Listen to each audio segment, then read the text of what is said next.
हमारे ज्ञाना जी बोल रहे हैं कि 4-5 बार जो है आप चाय पीती हैं दिन भर में। जी सर, कई बार उससे ज्यादा भी। अरे भाई साहब लाइए।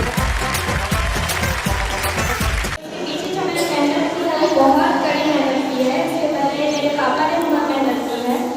उसके आगे मैंने उनके सपने को पूरा करने के लिए मेरे पापा ने 2000 से केबीसी में जाने के लिए बहुत ट्राई किया। उसके बाद मैंने ट्राई किया तो 23 साल बाद हमारा ये सपना फाइनली कंप्लीट हुआ है। सर सबके आशीर्वाद से हमारा हो गया। किन चरणों से आपको वहाँ गुजरना पड़ा? आप अमिताभ बच्चन के सामने तक पहुँचने के लिए किन परिस्थितियों से गुजरी? ऐसे क्या क्या स्टेप थे जिसके बाद आप वहाँ तक पहुँचे?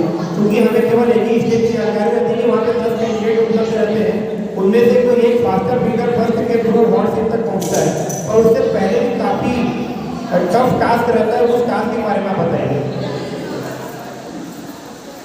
सबसे पहले टीवी पे क्वेश्चंस आते हैं, उसका आंसर पहले देना होता है मैसेज या सोनी बैठ के थ्रू। उसके बाद एक लंबा प्रोसेस होता है जिसमें अपनी सिलेक्शन होती है। सिलेक्शन के बाद कॉल आती है, कॉल आने के बाद आपको इंटरव्यू के लिए बुलाया जाता है। मेरा इंटरव्यू मुंबई में हुआ था। इंटरव्यू के बाद वापस आके बहुत लंबा इंतजार करना पड़ता है। उस इंतजार का फल सच में मीठा होता है, ये मैंने देखा है। इतने लंबे इंतजार के बाद फाइनली कॉल आती है। उसके बाद फिर ऑनलाइन इंटरव्यू भी होता है।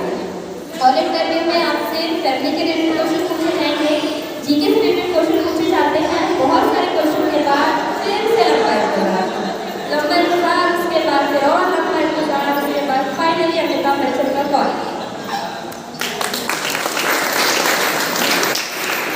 जैसा कि आपने हमारे सभी के महानायक का नाम दिया अमिताभ बच्चन का, तो जब आपका नाम अमिताभ बच्चन ने दिया तो उस समय कैसी फीलिंग थी? क्या आपके मन में विचार है कि फाइनली वो ड्रीम कम टू जिसको हम बोल सकते हैं वो हुआ? और अमिताभ बच्चन के सामने आने के बाद आपके अंदर की भावनाएं किस प्रकार थी, आप साझा करें। सबसे पहले उन्होंने जब मेरा नाम लिया मुझे सच में बिलीव नहीं हुआ था कि ये मेरा ही नाम है। उन्होंने कहा जया शारदा पटेल, ऐसा लग रहा था जैसे सच में सपने में थी।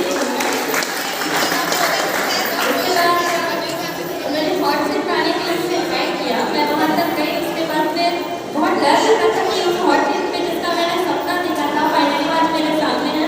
पर सच में ऐसी हिम्मत नहीं हो रही थी कि मैं उस पर बैठ जाऊँ। बहुत टाइम वेट करने के बाद ऐसा लगा जैसे सच में अब ये मेरा ही है। उसके बाद फाइनली बैठी। उसके बाद सर ने मुझे कहा कि जब तक मैं आपको यहाँ पे देखूंगा तब तक मुझे मेरी वाइफ का नाम याद आएगा, क्योंकि उनका भी नाम जया है। इसी के साथ मैंने उनसे क्वेश्चन भी पूछा था कि जया नाम के साथ आपका एक्सपीरियंस कैसा है। तो उन्होंने बहुत मजाकिया मुझसे उसका आंसर दिया था, आपने देखा भी होगा। हमने आपकी हॉबी हमको वहाँ हॉस्टल पे बैठने के बाद पता चली कि आप चाय की काफ़ी शौकीन हैं। तो जब आपको अमिताभ बच्चन ने चाय ऑफर किया उस समय आपको कैसा लगा कि चाय पीने का आनंद था कि अमिताभ बच्चन के पिलाने का आनंद आपको प्राप्त हुआ? वहाँ ठंड बहुत ज़्यादा रहती है, चाय की जरूरत सच में थी मेरे को, लेकिन मांगू कैसे ऐसा था।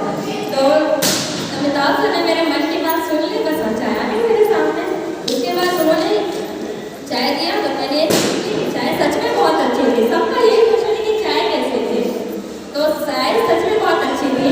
इसके बाद फिर मैं पीते गई और अमिताभ सर ने कहा भी कि बस आप अकेले के लिए पी, हम सबसे तो पूछ ही नहीं रही है।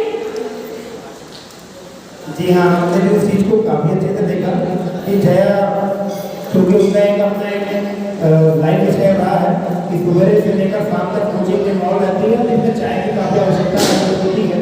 तो निश्चित तौर पर अमिताभ बच्चन का वो ऑफर करना और हमारे तक वो बात पर पहुँचना हमारे लिए अच्छा विषय था। जया, हम ये जानना चाहेंगे कि जैसे जैसे क्वेश्चन आते जाते हैं आपके पास लाइफ में यूज़ करने को लेकर आपकी मेंटेलिटी क्या कहती थी? क्या हमें लेना चाहिए, नहीं लेना चाहिए? जैसा कि आपने देखा कि जैसे ही हमने 3,20,000 के बाद जब हमने लाइफ में यूज़ किया तो कहीं ना कहीं थोड़ी सी हमसे गलतियाँ वहाँ पर हुई। उनसे हम क्या सबक लेना चाहेंगे? अगर फ्यूचर में कोई यहाँ से कैंडिडेट जाता है तो कैसे उस व्हाट्सएप का उपयोग किया जाना चाहिए? जैसे मैंने सबसे पहले लाइफ ऑडियंस बोली थी, सबसे बड़ा सबक तो ये है कि ज़्यादा बड़े क्वेश्चन पे ऑडियंस को उतना हेल्प नहीं कर पाता है। हेल्प करता है, जरूर करता है वो हेल्प, लेकिन उतना हेल्प नहीं मिल पाता जैसे मेरे केस में हुआ। उसके फोन अ फ्रेंड लाइफलाइन की थी, उसमें मैंने वीडियो कॉल किया था, मेरे एक सर है उनसे बात की थी मैंने, तो उनके पास भी उसका आंसर नहीं था। तो सबसे पहले तो आप ये समझ के चलिए कि आपको आंसर कहाँ से मिल सकता है, ये आपको सबसे पहले अपने स्टडी तैयार करना पड़ेगा। उसके बाद में डबल टिक, जब आपके पास दो करेक्ट आंसर हो तभी आप डबल टिक का यूज करें, पसंद नहीं होगी। यही मेरे से गलती हुई, बस और कुछ भी नहीं था। जी आपने तो गलतियाँ कभी भी नहीं दिखाई, मैंने अनस्टॉपेबल थ्रू आंसर मैंने जो दिया, हो सकता है कोई भी एक क्वेश्चन आपको फंसा दे और वो खेल ही वैसा है कि आपको फंसाया ही जाएगा। आपकी पेशेंस की वहाँ पे चेकिंग होती है कि आप कैसे कितने पैनिक करें और पैनिक करके गलत आंसर तक पहुँचे। यही हमारे बच्चे भी करते हैं, जब एग्जाम के क्वेश्चन मिलते हैं तो पैनिक करते हैं, सही आंसर तक नहीं पहुँचते। तो जया ने जो भी आप लोगों ने जो बताया है ये आपके भविष्य में काफ़ी उपयोगी साबित होगा। तो मैं चाहूँगा कि आप भी जैसा कि जया ने प्रयास किया, आप भी प्रयास करें और हमारे सिमगा से आने वाले समय में अमिताभ बच्चन के सामने आँख से आँख मिलाकर बात करने वाले लोगों की संख्या लगातार बढ़े और जया हमने गुना गौरवान्वित करें। इससे उम्मीद करते हैं हर क्षेत्र में सफल हो। इन्हीं शुभकामनाओं में देखकर जोरदार तालियां बजाएं हमारी सेवा करने के लिए। एक लास्ट क्वेश्चन मैं दूसरे से रह गया, ये सब जर्नी में फैमिली का सपोर्ट काफी महत्वपूर्ण होता है। आपने अपनी फैमिली की जर्नी बताई, उसके स्ट्रगल भी शेयर किए थे और उसमें एक मेरे को जो क्लिक किया था वो था बटन वाला घर। तो बटन वाला जो घर होता है उसको लेकर आपके मन में क्या विचार हो, फिर से मेरे को साझा करवाना